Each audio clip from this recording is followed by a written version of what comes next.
শুভ দুপুর বন্ধুরা। আজ তো ছুটির দিন বাড়িতে আছি, তাই হঠাৎ মনে হলো যে একটু বেশ সাজিয়ে গুজিয়ে খেতে বসি। আর সেই জন্যই আজকে একটু সাজিয়ে গুজিয়ে খেতে বসলাম। এরকমভাবে সাজিয়ে গুজিয়ে আমি যদিও রোজ খাই না, কিন্তু আজ মনে হলো তাই ভাবলাম একটু সাজিয়ে গুজিয়ে নিই। আর তাহলে মেনুটাও বলে দিই কী কী আছে। যে কোনো খাবার শুরু করি তা এখন গরমকাল একটু তেঁতো দিয়ে শুরু করি, সেই জন্যে এটা আমি কী করেছি, যুক্তিফুল বেগুন দিয়ে ভেজেছি। আর এই যে এটা হচ্ছে ডাল ভাপা, পোস্ত আর সর্ষে বাটা দিয়ে ডাল ভাপা, আর একটু আলু ভাতে, একটা মাছ ভাজা, আর এটা ডিম ভেজে আলু পেঁয়াজ দিয়ে তরকারি করেছি।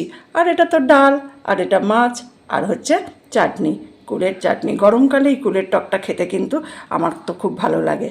তোমাদের কার কার ভালো লাগে জানিও তো। আর তোমরা আজকে কে কী রান্না করেছো সেটাও আমাকে জানিও। তাহলে আমি আর কথা না বাড়িয়ে খাওয়াটা শুরু করে দিই। খাবারটা যখন রেডি করেই ফেলেছি, আর দেরি কেন। শুভ দুপুর, সবাই ভালো থেকো। আমি খাওয়াটা শেষ করে নিই।